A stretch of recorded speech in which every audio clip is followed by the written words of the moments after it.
Kenny here with Gardening Simplified. It's November 2nd, and we're out here in the garden, and we're going to talk about the importance of growing food and see what's growing out here. Things are definitely looking better in my garden. It's a lot cleaner. It's looking more like a winter garden now. Of course, it is fall, so we start putting in those crops. We have some that's thriving, some that's at the end of their cycle, but we have a lot going on here. And the one thing I want to talk about, which this channel is all about, is growing your own food, and it's simple. So what we got here on this is our Victory Garden area for those who watch regularly. And we have radishes right here. They're just popping up. Radishes are an excellent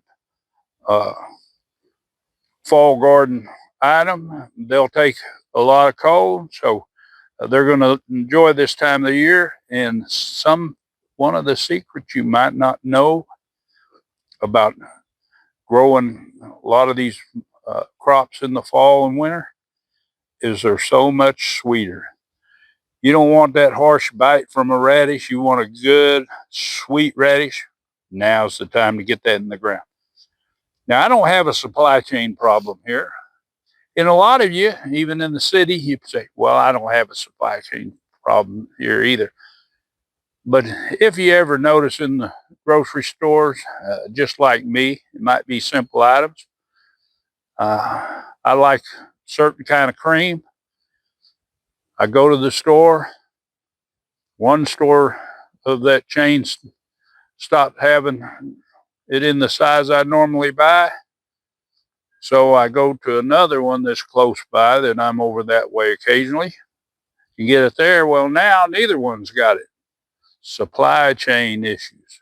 You don't think it can happen. It happens with everything. You'll see a lot of the same thing on the store, so it looks like there's not a supply chain issue. I've been telling the importance of growing your own food so you know what you got, you know what's in it.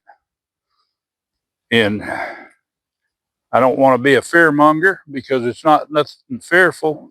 Fear takes away your rational thought. That's why a lot of places likes to, or I say a lot of your advertisements, different things like that, that's the way they do fear-based. We're not going to talk about fear. We're going to talk about growing your own. Now, these are my little red cabbages. They are small. They'll come along. I have a nice crop of dill. My cilantro here is almost played out. I didn't even think I'd get some to the market, but it's cooled down a little bit. It's still hanging in there. I just cut out when it bolts and let it grow on. Dill is looking fabulous. Dill likes cool weather. Now, when it gets to freezing, it might get cold enough to kill it, but it likes it. And look right here. Boy, oh boy. These cabbages have been in the ground for a while, but they are starting to make a head. They're small. I pick them about twice that size or so. I don't let them get big like in the store. Let me tell you, you want good vegetables, you want to grow your own because you can harvest them when they're at their peak of taste. You don't have to get that bland stuff, and you wonder what's going on with some of that stuff in the store, why it don't taste so great. I tell people that come to the farmer's market, I had some today talking about rutabagas, if I'm growing any, and I say I'm just now getting ready to plant them because I don't grow rutabagas when it's warm. If you buy rutabagas in the store and they're just okay in the summertime, or they're not real good, and some of you might not even notice because you've never had one that's been grown at the right time. Rutabagas are sweet and delicious when they're grown during the cooler months. Now we've got peas coming on, and I'm sure there's some pods hiding off in here because they've been blooming for a few weeks. And yes, we can find them. Now, someone messaged me the other day. They asked about peas when you plant them. And now I tell them, Good time to plant them is the end of August, first part of September. It's still hot, but they'll grow good when it's warm, and then they'll be ready. But I also told them put some seed in the ground. This is a little bit past time to plant, and I did lose a crop last year. But if we have a mild winter like our normal winters, these peas planting right now and coming up, they'll do good. It's still warm enough, get them up a ways, uh, and they'll do good. And peas do like it moist.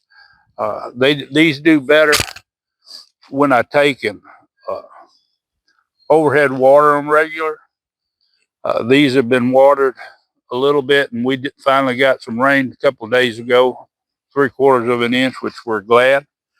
Now, as you can see, if you've been following along, we've been getting the weed problem under control. We've been clearing our fence line around the edge, got part of it cleared. We got a lot more to clear. We do have some empty beds. We have 2 over there. They won't be empty for long. We have this one here. This one's almost full, and these 3 are full. Now, these this is all garlic. These little garlic here, this is my Creole variety, or my red or purple garlic. And now the garlic's not purple, but the skin will get a little tint to it. These are coming up now. We have just a few of our elephant garlic coming up. This is our silver skin. It come up right away. Now down here in the south, right now is a good time to plant some garlic. Normally I'd say try to get it in by the middle of this month. Now garlic supply is getting lower because seed garlic is, a lot of people's looking for it and putting it out. But don't think you can't buy garlic in the store and plant it. But I do suggest getting organic garlic. You don't know what's been sprayed on it. A lot of the varieties might not do as well in our area because some of them might be in cooler climates or warmer climates, and it could not perform quite as well. But let me tell you, this variety here was store-bought a few years back. I've been saving seed on it, and it's always been a good producer for me. Same thing with this Creole garlic. Now, it's a smaller bulb, but these are things that do good down here in the south. Now, I'm sure they do good in zone 7, maybe even in some zone 6, but it might have to do a little covering with straw and stuff. I don't bother with it. A lot of people in the south do. Now, we have, and I have to look here, this is a few filter kraut that wouldn't fit in the greenhouse. I better zoom back out so I don't get you quite as dizzy. These few plants here, got 8. And then we come over here, and I believe, if I'm correct, this is some more broccoli. Yes, and I like gypsy variety. Now, it's not like a store-bought garlic. It's a lot tender. It's more flavorful. The only thing about gypsy is I tell you, you need to make sure you don't overcook it whenever you do cook it.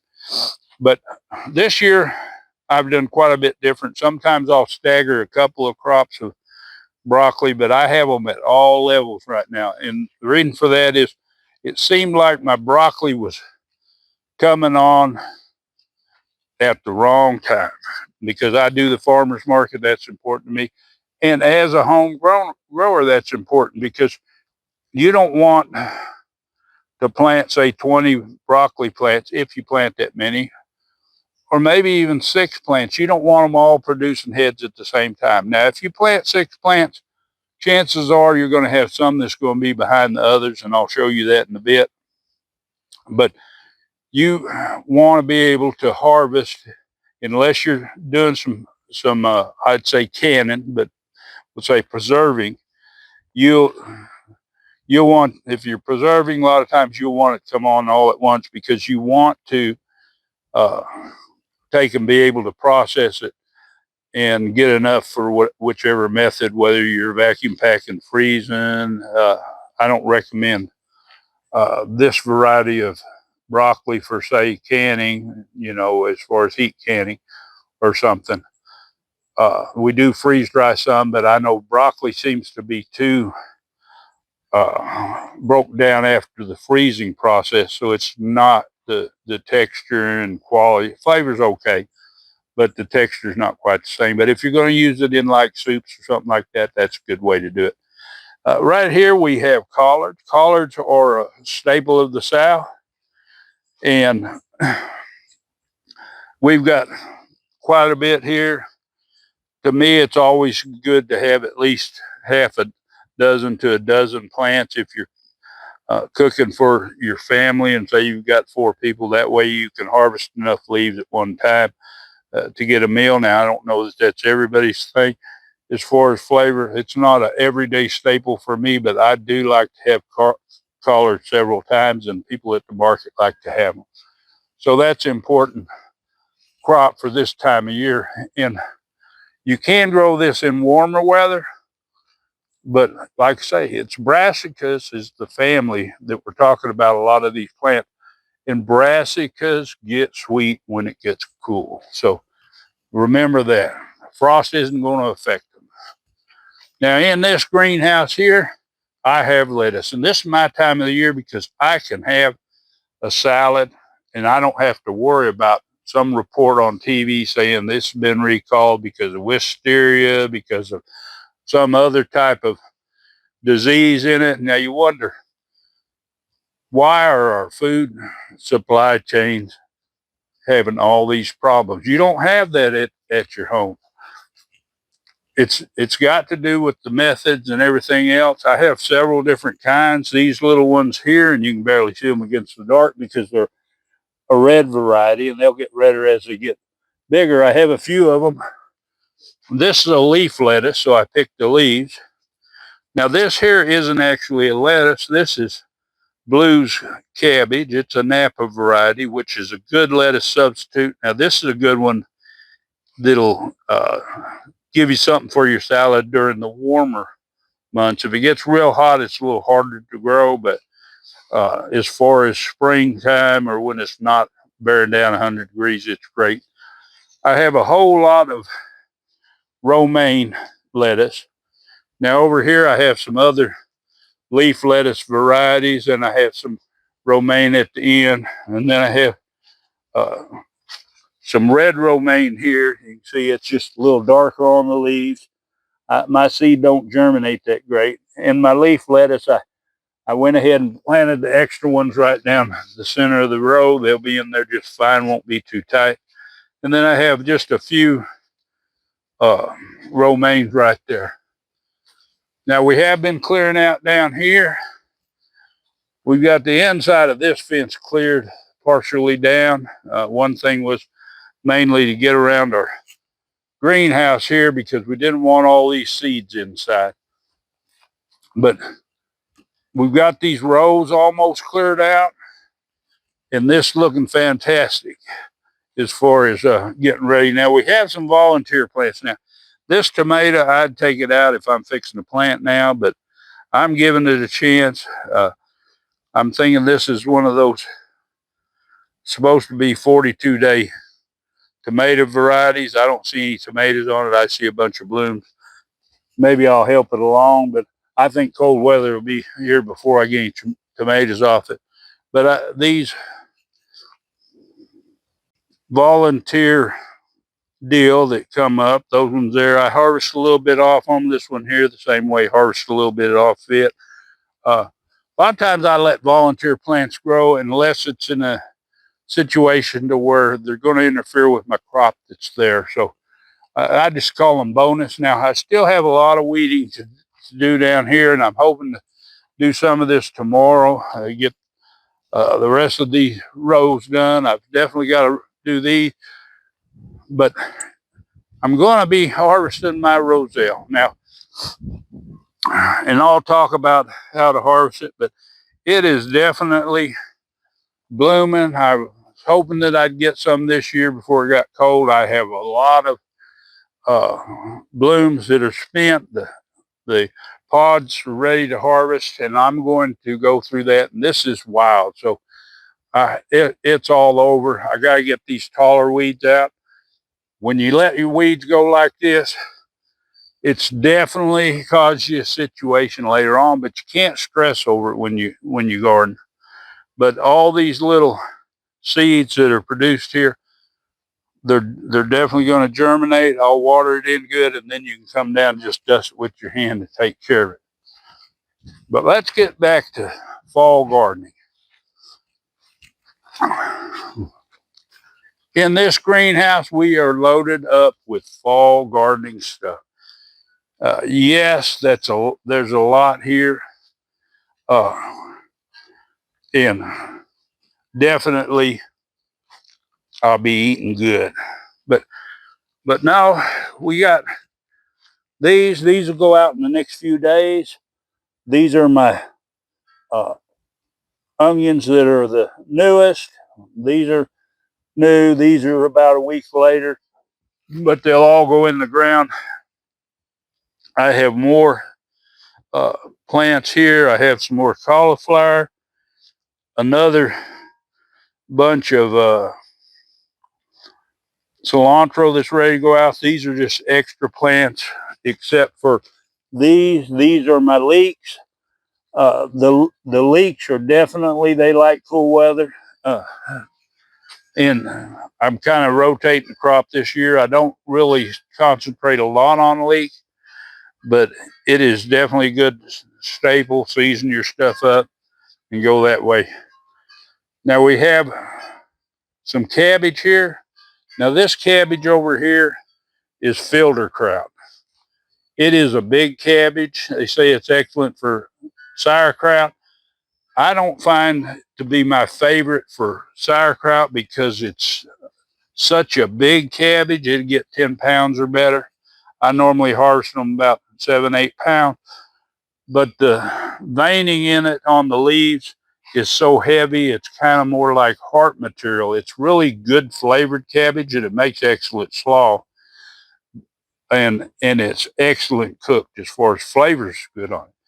But as far as if I was going to make sauerkraut, and I did, I won't use this one as much because those heavy pieces don't, when it ferments, they stay way too hard. And so you got so many different textures in it. Now, over here is bok choy. Bok choy is an excellent one for cool weather. Now, it has been warm and cold, and I have had to cut a few out of here, and I harvested a few this week. But that's the only thing about bok choy. Now, if you're eating it and it starts to put a flower up, there's nothing wrong with the flavor. It's not like it's bitter. When you catch it and start to flower, go ahead and cook it and eat it. It's excellent. I try to grow it in the warm weather too. Now, this is Michihili. Michihili is a Chinese cabbage. It will get into a head if conditions are right, but I find it's in our heat, it doesn't. It's the same way too. It can get stressed and start shooting a flower, but the flavor's just as good. It's an excellent cool weather crop. As we get past this, and you can kind of see the change in the color, we come to some more broccoli. This is the same variety, the gypsy, but this is at a different stage. We also had a little space in here, and we put in, you can see about 5 broccolis that's in here amongst our red cabbages. The red cabbage over here, we've had some die out. We just popped other ones in so you can see them at different levels. That's fine, because when I come in with another crop and I've harvested some of these out, I can just pop a crop in where I don't have anything. Don't think that you've got to have everything together. In fact, a lot of times it confuses your insect pressure, pest pressure, being that there's a variety of stuff. These cabbages over here are different ages. It was the same thing. Had some that had died. We come back in.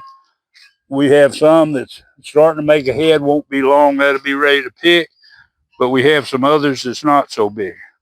One thing I suggest And I need to come in here and look at this good. It's getting late in the evening today. It still looks light by the camera, but it's starting to get kind of dark, and it is overcast. Maybe some more rain's coming.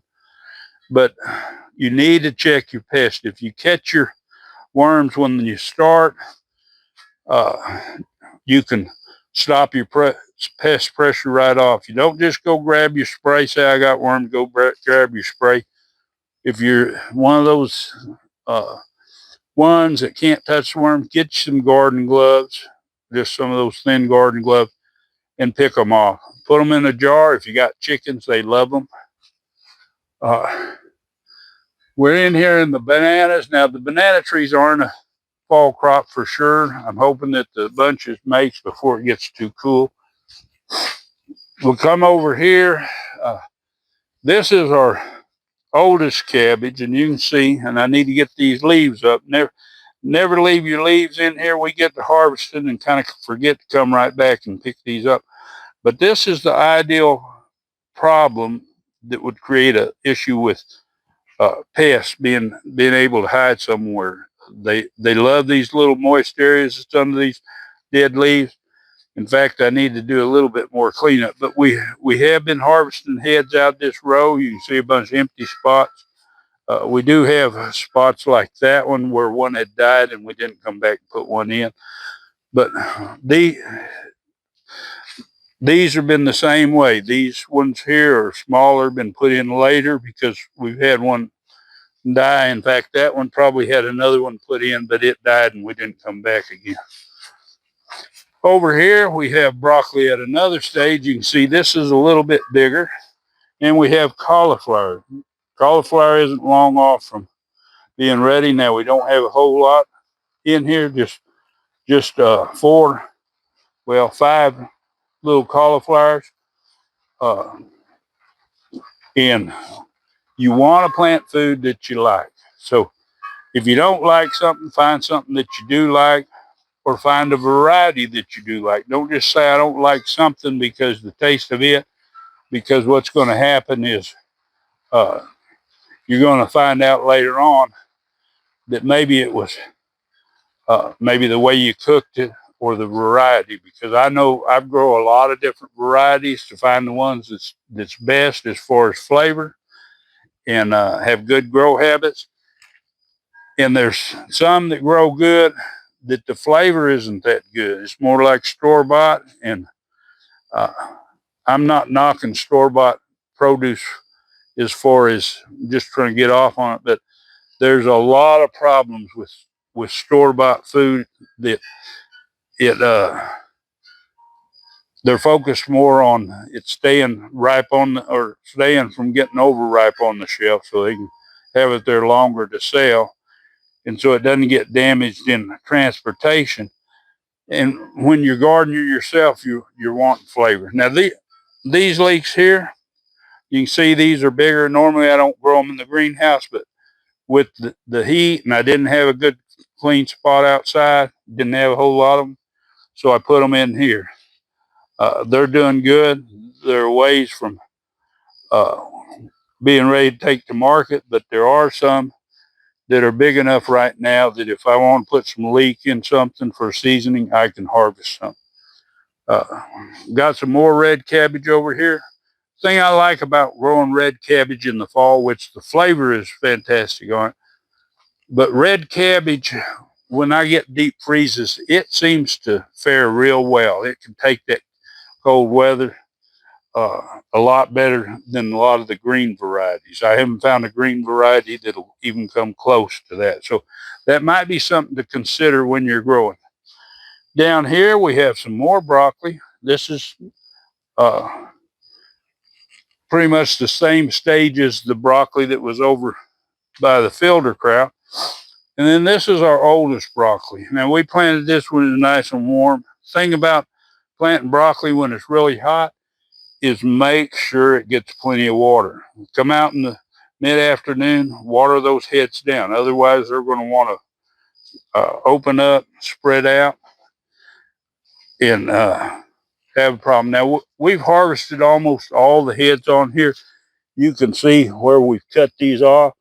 This particular variety, you can cut the stem down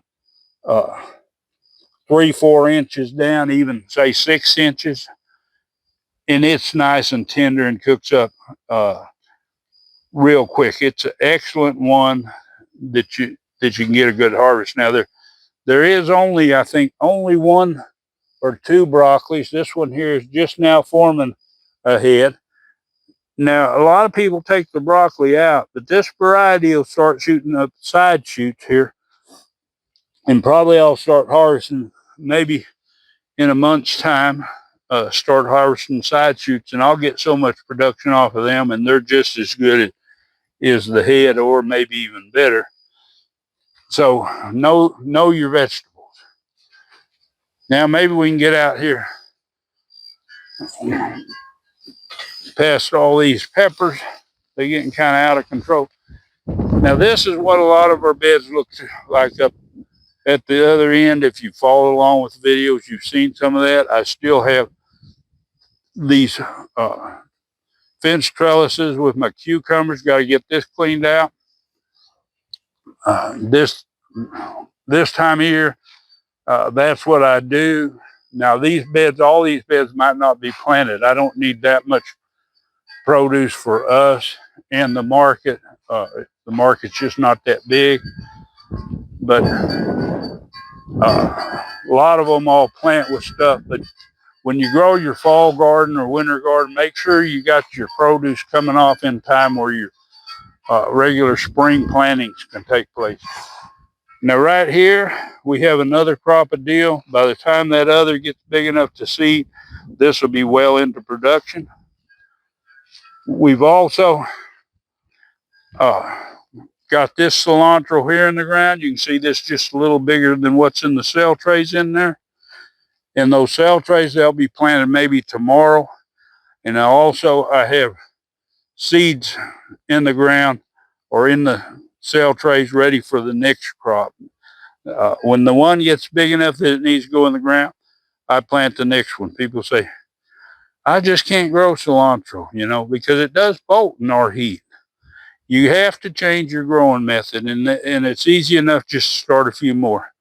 Now this is our next bunch of bok choy. I need to get some more seeds planted because at this stage I might not have the next one ready. So if you're trying to keep going, you need to take those factors in. And this is the next batch of Mitchahili. I need to start another one of those, but we should be good as far as the time period on them. We have an empty bed here. This is where our cucumbers are. I still got my cattle panels that I was trellising this one. I need to get them picked up. And another good fall or winter crop is turnip greens or even turnips. What we'll do here, we have these greens, we always plant them in thick, and we come in here and we cut out. We just take them out as we go, and we'll leave some of the better plants that's in here, the bigger ones, and we'll let them grow on into turnips, because a lot of people like turnips. My wife, she likes turnips. I'm not a big fan of turnips, but they do taste better this time of year. But it is a great fall crop.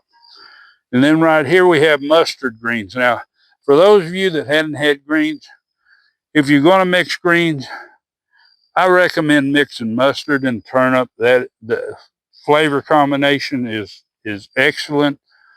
Mustard greens do good. You can see they're not quite as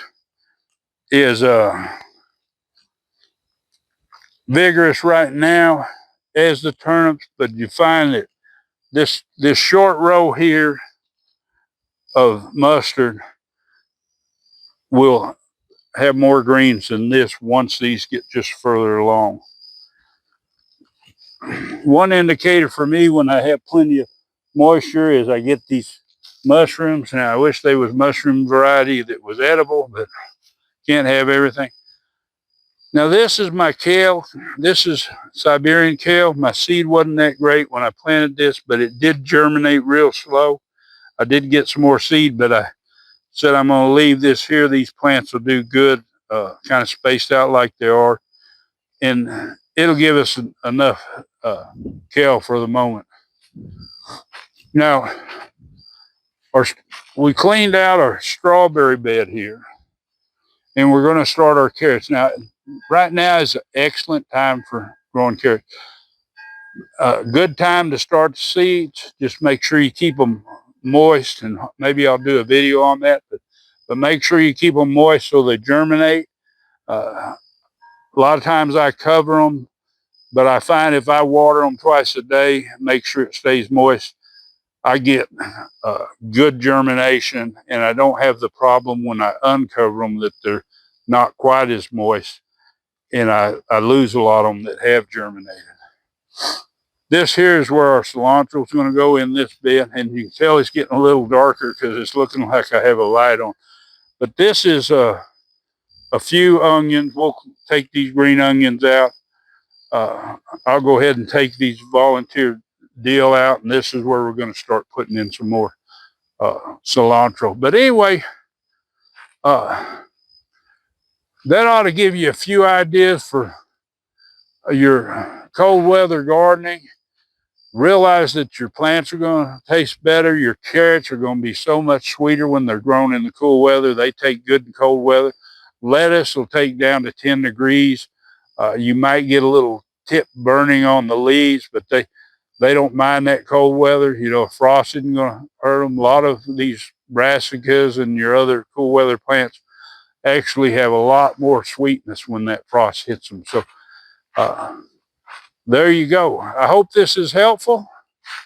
If you want to see more videos like this, just of course hit that subscribe, hit the bell, select all, give it a big thumbs up, and share this video. Enjoy that gardening experience.